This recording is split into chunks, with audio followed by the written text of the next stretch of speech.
On a avec nous M. Serge Monard. Bonjour, Serge.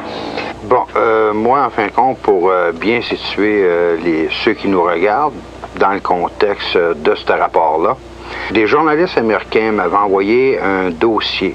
C'était le programme du ministère de la Justice des États-Unis et du ministère de la Défense concernant l'établissement des camps de concentration. Les journalistes qui m'ont envoyé ça m'ont fait savoir que le dossier n'avait jamais été publié au complet aux États-Unis.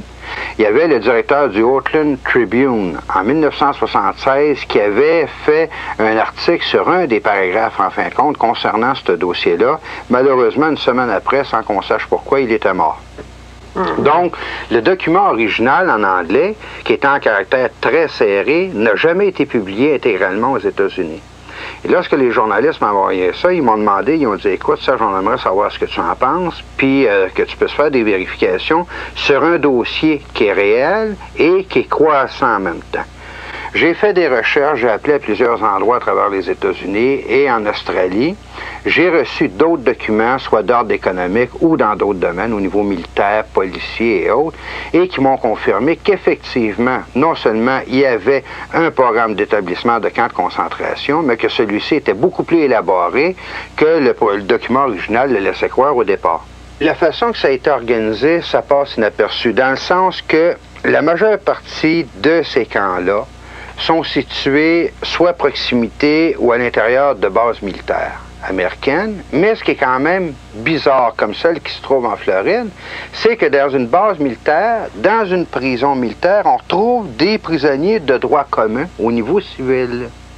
Et après avoir fait des recherches dans différents camps, y compris en Alaska, on a fini par découvrir qu'on maintenait un nombre très limité de prisonniers civils pour tenir les camps en activité, mais que certains de ces camps-là pouvaient contenir jusqu'à 100 000 prisonniers et plus à l'heure actuelle. On a des rapports que sur l'entraînement, ce qui va sûrement surprendre des gens, l'entraînement de troupes militaires soviétiques, coréennes, de Mongolie, d'anciennes régions du bloc de l'Est sur la frontière du Mexique, sous le couvercle des Nations Unies. Et ces troupes traversent la frontière mexicaine, américaine et canadienne sans jamais être badrées par les gardes frontières. On a juste à poser, bon écoutez, sécurité ou secret d'État, et à ce moment-là, plus personne n'ose parler de quoi que ce soit. D'accord? Le fameux complexe militaro-industriel et américain, qui a continué de grandir et qui s'est drôlement accru en importance, surtout pendant la guerre du Vietnam, est un gouvernement à l'intérieur du gouvernement américain, mais un gouvernement aussi indépendant avec toutes ses structures, excessivement puissant. Il est à remarquer qu'on est en train, en même temps à l'heure actuelle aux États-Unis, de mettre sur pied ce qu'on appelle une force de police nationale tout à fait spéciale, dont, d'après les sources d'information que j'ai, les uniformes sont noirs, les chars d'assaut sont noirs, les hélicoptères sont noirs, tout l'équipement est noir d'un bout à l'autre avec des sigles rouges dont j'attends des copies. C'est un triangle rouge, effectivement, avec supposément 3 sets renversés qui correspondaient à des 6, tout différents, tout dépendant de l'endroit, l'angle sous lequel on le regarde. L'ex-agent de la CIA a confirmé qu'effectivement, toutes les sources d'information dans la revue étaient réelles. Et il a aussi manifesté son énorme surprise à savoir comment ça se faisait qu'un journaliste canadien puisse posséder autant d'informations que ça, surtout sur des sujets qui n'ont jamais été publiés nulle part, qui ne sont pas connus des populations. La façon que les plans sont mis sur pied aux États-Unis, de sources sûres, avec preuve à l'appui, on sait que par le biais des Nations Unies, on veut instaurer un nouvel ordre mondial pour l'an 2000. Milieu 1999 en 2000, avec un énorme spectacle cosmique, ainsi de suite, toute la patente pour être sûr d'impressionner les gens. De toute la planète. De toute la planète en même temps. Ça explique beaucoup, en fin de compte, les voyages de la navette spatiale et tout ce qu'ils sont en train de faire dans l'espace. Mais pour revenir aux camps de concentration, les camps de concentration sont organisés de manière à servir à la première étape de camps de rééducation pour tous ceux qui ne seront pas d'accord avec l'établissement d'un nouvel ordre mondial. Et il faut dire que toutes les techniques utilisées ou expérimentées entre la CIA et la médecine militaire aux États-Unis vont faire l'objet d'un prochain dossier que je vais publier là, après celui-là dans le courant de septembre. et qui va démontrer en profondeur toutes les manières dont ils vont s'y prendre pour faire des lavages de cerveau, briser la personnalité, rééduquer les gens en fonction qu'ils soient capables d'accepter un nouvel ordre mondial, même s'ils ne veulent pas l'accepter. Ils sont rendus très loin au niveau de la recherche technologique dans ce domaine-là. Oui, mais il y a un seul problème, c'est que le gouvernement mondial qui va s'instaurer s'instaure dans une orientation précise qui n'est pas à la faveur des populations, qui est ni plus ni moins qu'un régime communiste, mais à l'échelle mondiale. Une dictature. Une dictature beaucoup plus poussée que celle qui existait avec Hitler. Hitler est un enfant d'école à côté de ce qu'on veut instaurer à l'échelle planétaire. Donc, Hitler était un terrain d'essai, en fait. Un terrain d'expérimentation. De la même manière, comme j'en ai déjà parlé, que l'URSS, ça a été un terrain d'expérimentation à bien des niveaux pour ces personnes-là au niveau international. Écoutez, vous avez fait quelque chose sur les camps de concentration de la Deuxième Guerre. J'ai dit, j'aurais souhaité faire quelque chose de semblable, mais j'ai dit, ça concerne plutôt les années 90. Là, j'avais des bizarres de réactions devant moi. Ouais. D'après ce que j'ai ici, c'est un état de choc général à beaucoup d'endroits. Oui, mais d'un autre côté, c'est très difficile d'essayer de faire passer un journaliste pour un paranoïa quand que le journaliste en question arrive avec des preuves et des références qui sont vérifiables. Deuxièmement, si un journaliste, à l'époque de 1930, avait poussé une enquête aussi loin que ce dossier-là, à cette époque-là, ça aurait changé beaucoup de choses. On a vu des fous qui ont tiré sur des filles à Polytechnique. À partir de là, on a fait des pétitions. Il faut désarmer les gens, il faut désarmer. Alors, si on s'apercevait que c'est vrai tout ça, comment on pourrait empêcher ça? La chose de première importance est la diffusion de l'information à la base. Deux, par la conscientisation, par la diffusion de l'information, ça ne pourra pas faire autrement que de créer un scandale et de faire des pressions sur les hommes politiques en place. À forcer, malgré eux autres, les hommes politiques à parler de ces questions-là, il est sûr que ça va retarder des procédés qui sont en cours à l'heure actuelle. À l'heure actuelle, ils ont la voie libre à tous les niveaux parce que, au départ, les gens ne sont pas conscients de ce qui se passe.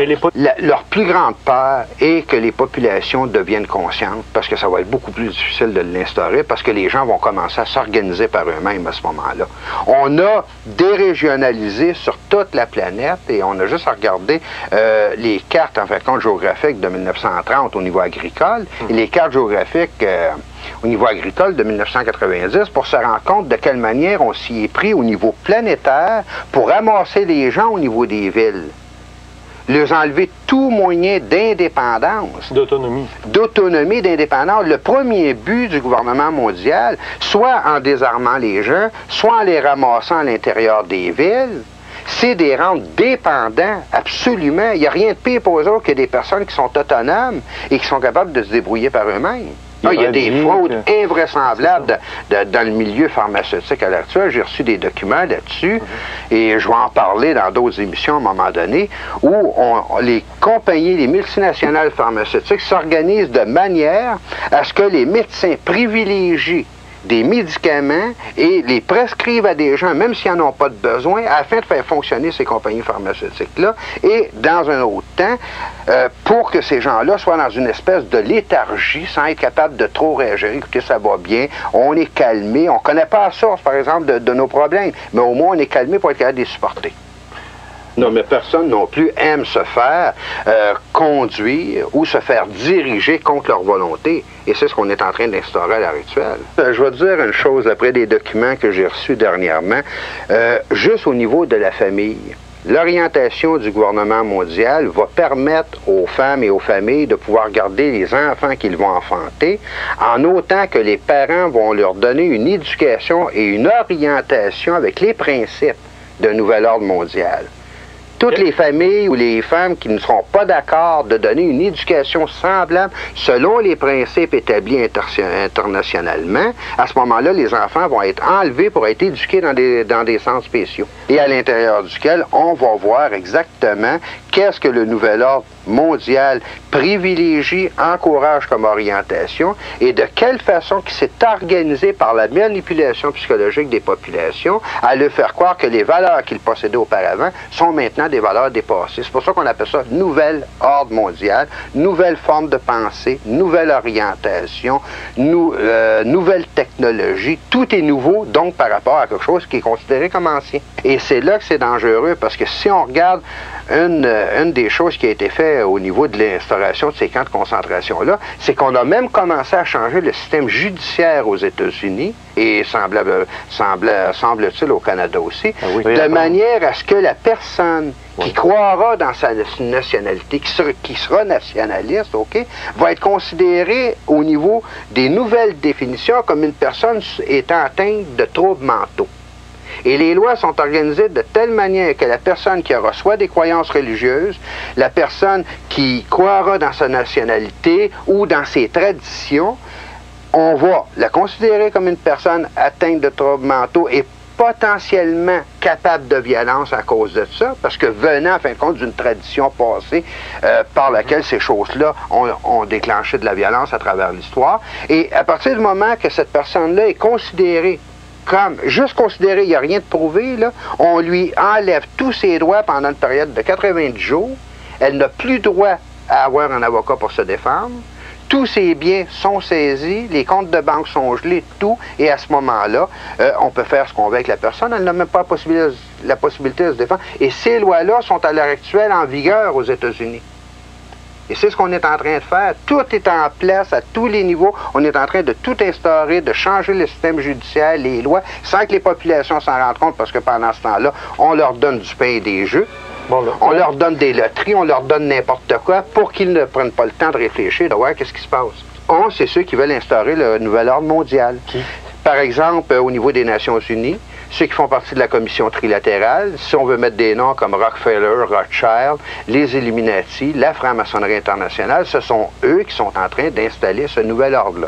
Il y a quand même deux sortes de francs-maçons. Il y a quand même ceux qui font partie de ce qu'on appelle le Grand Orient de France, et qui sont ceux qui ont pensé la Révolution française, les Illuminati, qui l'ont mis sur pied, qui ont mis sur pied le système communiste, qui ont mis sur pied le nazisme en Allemagne, et ceux qui font partie d'un franc-maçonnerie comme étant un club tout simplement social comme il y en existe au Québec. Les gens se rendent compte, ils ont des pique-niques de fin de semaine, des choses, il n'y a rien de dangereux dans ces loges-là au Québec. On ne parle pas de la même chose, là, sur lequel je vais donner une conférence demain là, à Saint-Sauveur, et qui porte sur les nouvelles technologies développées entre la CIA et les forces militaires américaines pour le contrôle direct des individus, indépendamment de leur volonté.